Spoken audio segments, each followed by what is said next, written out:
उरी में सैनिकों पर आतंकी हमला हुआ तो भारत ने 11वें दिन पीओके में घुसकर सर्जिकल स्ट्राइक कर दी। पुलवामा में सीआरपीएफ काफिले पर आतंकी हमला हुआ तो भारत ने 13वें दिन बालाकोट के आतंकी ठिकानों पर एयर स्ट्राइक कर दी। और अब जम्मू कश्मीर के पहलगाम में आतंकियों ने 26 लोगों की जान ली तो भारत ने 15वें दिन मिसाइल स्ट्राइक कर दी। पहलगाम का बदला लेने के लिए भारत ने मिसाइल स्ट्राइक को ही क्यों चुना? ये ज्यादा सटीक और घातक कैसे है? भारत ने कैसे लिया था उरी और पुलवामा का बदला? इस एक्सप्लेनर के जरिए आपको समझाने की कोशिश करेंगे। पहलगाम आतंकी हमले का बदला भारत ने कैसे लिया, आइए सबसे पहले आपको ये बताएं। भारत ने पहलगाम आतंकी हमले के 15वें दिन आतंकी संगठनों के खिलाफ पहले जवाबी कार्रवाई की। इसका नाम दिया है ऑपरेशन सिंदूर। ये नाम उन महिलाओं को समर्पित है जिनके घर के पुरुषों की पहलगाम में 22 अप्रैल को आतंकियों ने हत्या कर दी थी। वहीं इंडियन एयरफोर्स ने आधी रात के बाद पाकिस्तान और पीओके यानी कि पाक अधिकृत कश्मीर के भीतर मिसाइल स्ट्राइक की। इस हमले में 7 शहरों के 9 आतंकी ठिकानों को निशाना बनाया गया। इसमें 100 से ज्यादा आतंकी मारे भी गए हैं। पहलगाम हमले का बदला लेने के भारत ने आखिर मिसाइल स्ट्राइक को ही क्यों चुना? ये सवाल आपके मन में आया होगा। भारत ने सीमा पार आतंकी ठिकानों और सैन्य कैंपों के सटीक कोऑर्डिनेट्स यानी कि लोकेशन तय करने के लिए मिसाइल हमले किए। इन्हें रोक पाना पाकिस्तान के लिए लगभग नामुमकिन था और अब तक की जानकारी के अनुसार ये स्ट्राइक एयरफोर्स के राफेल जेट्स में लगी स्कैल्प मिसाइल और हैमर बम के जरिए इसको अंजाम दिया गया। स्कैल्प एक लंबी दूरी की एयर लॉन्च क्रूज मिसाइल है। भारत ने इसे राफेल लड़ाकू विमानों के साथ खरीदा था। वही डिफेंस एक्सपर्ट्स का मानना है कि सर्जिकल और एयर स्ट्राइक के मुकाबले मिसाइल अटैक चुनने की 3 बड़ी वजह रही। ये 3 वजह मैं आपको बताती हूँ। स्कैल्प मिसाइल, जैसे क्रूज मिसाइल इतनी नीचे और तेज उड़ती हैं कि इन्हें ट्रैक कर पाना और रोक पाना पाकिस्तान के लिए लगभग नामुमकिन था। ऐसे मिसाइल अटैक इतने सटीक होते हैं कि सीधा टारगेट को हिट करते हैं। कोलैटरल डैमेज की संभावना भी बेहद कम हो जाती है। वहीं मिसाइल अटैक को भारत की सीमा में रहकर लॉन्च किया जा सकता है और ऐसा ही हुआ भी। एयर स्ट्राइक में फाइटर जेट्स के शूट डाउन का खतरा होता है, सर्जिकल स्ट्राइक में कमांडोज के पकड़े जाने का, लेकिन मिसाइल स्ट्राइक में ऐसा कोई भी खतरा नहीं होता। उरी आतंकी हमले का बदला लेने के लिए भारत ने कैसे सर्जिकल स्ट्राइक की, ये भी आपको बताते हैं। 18 सितंबर 2016 की सुबह करीब 5:30 बजे जम्मू कश्मीर के बारामूला जिले के उरी सेक्टर में इंडियन आर्मी की 12वीं ब्रिगेड हेडक्वार्टर में 4 आतंकी सबसे पहले दाखिल हुए। ग्रेनेड और AK-47 से जो जवान सो रहे थे उन पर हमला बोल दिया और सिर्फ 3 मिनट में 17 ग्रेनेड फेंककर टेंटों में आग लगा दी थी। आपको याद होगा इसमें 13 जवान शहीद हो गए थे। आतंकियों ने ग्रेनेड टेंट्स के पास रखे, ऑयल बैरल्स पर भी फेंका जिससे धमाका हो गया था।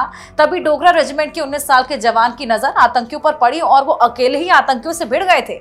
जवान ने आतंकी को मार गिराया, तभी अन्य जवान भी वहां पर पहुंच गए। 6 घंटे तक गोलीबारी चली और चारों ही आतंकियों को मार गिराया गया। अब आतंकियों के पास जितने भी हथियार मिले, जीपीएस सेट मिले, उससे ये साफ था कि आतंकी हैं तो पाकिस्तान से ही, लेकिन पाकिस्तान ने हर बार की तरह इस हमले से इनकार कर दिया, डिनाई कर दिया।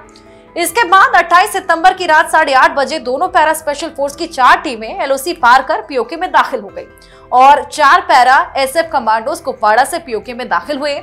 9 पैरा एसएफ कमांडोज पुंछ से गए थे। आतंकियों के लॉन्च पॉइंट पर पहुंचते पहुंचते हालांकि रात गुजरने लगी। 9 पैरा कमांडोज दुश्मन के ठिकाने पर पहुंचे और हमला उन्होंने शुरू कर दिया, जिससे कुछ आतंकी फौरन ही मारे भी गए। बाकी बचे आतंकियों को आधे घंटे में खत्म कर दिया गया और एलओसी की तरफ लौट गए।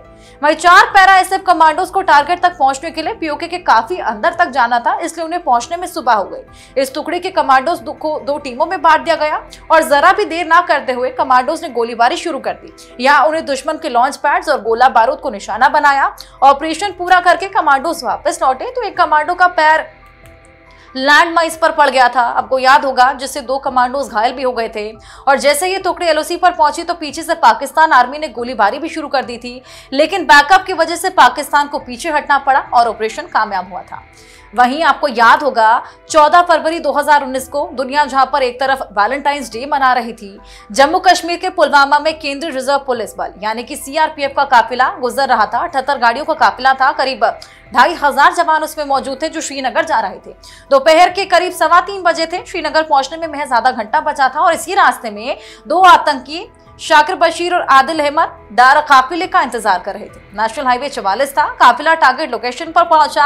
आदिल अहमद डार एक नीले रंग की मारुति इको वैन को लेकर काफिले की तरफ बढ़ता है। हाईवे पर तैनात सब इंस्पेक्टर मोहनलाल ने काफिले में तेज रफ्तार कार को देखा तो हमले को उन्होंने भांप लिया था। वो अपनी राइफल को लोड कर कार की तरफ भागे। आतंकी ने अपनी कार से बस से टकरा दी और डैशबोर्ड पर लगे डेटोनेटर का स्विच दबा दिया। गाड़ी में 200 किलोग्राम RDX था, वो फट गया और 5वीं बस के परखच्चे जो थे वो उड़ गए। घरों के शीशे टूट गए। आसपास सड़क पर गहरे गड्ढे बन गए थे। तमाम तस्वीरें आपको दिखाई थी। CRPF के तकरीबन 40 जवान यहाँ पर शहीद हो गए थे और कई जख्मी भी थे। तकरीबन 70 की क्षति यहाँ पर हुई। इस हमले की जिम्मेदारी जैश ए मोहम्मद ने ली थी। भारत ने क्या एक्शन लिया? बालाकोट में एयर स्ट्राइक कर जैश के ठिकाने तबाह किए।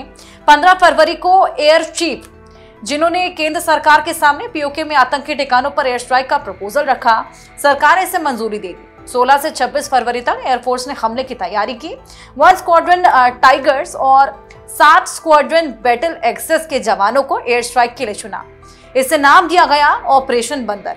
वही 26 फरवरी की सुबह थी, 3:30 बजे थे। 12 मिराज 2000 फाइटर जेट्स ने POK में घुसने के लिए उड़ान भरी और कुछ ही देर में फाइटर जेट्स बालाकोट और खैबर पख्तूनख्वा से आतंकी कैंप पर पहुंच गए और हमला करना शुरू कर दिया। यह पूरा ऑपरेशन करीब 21 मिनट चला, जिसमें एयरफोर्स ने 1000 किलोग्राम स्मार्ट बम गिराए। इसमें सैकड़ों आतंकी मारे गए थे। जैश ए मोहम्मद के ट्रेनिंग कैंप को भी तबाह किया जाने का दावा किया गया। यानी कि भारत सरकार शुरुआत से ही पाकिस्तान को मुंह तोड़ जवाब देती नजर आई है।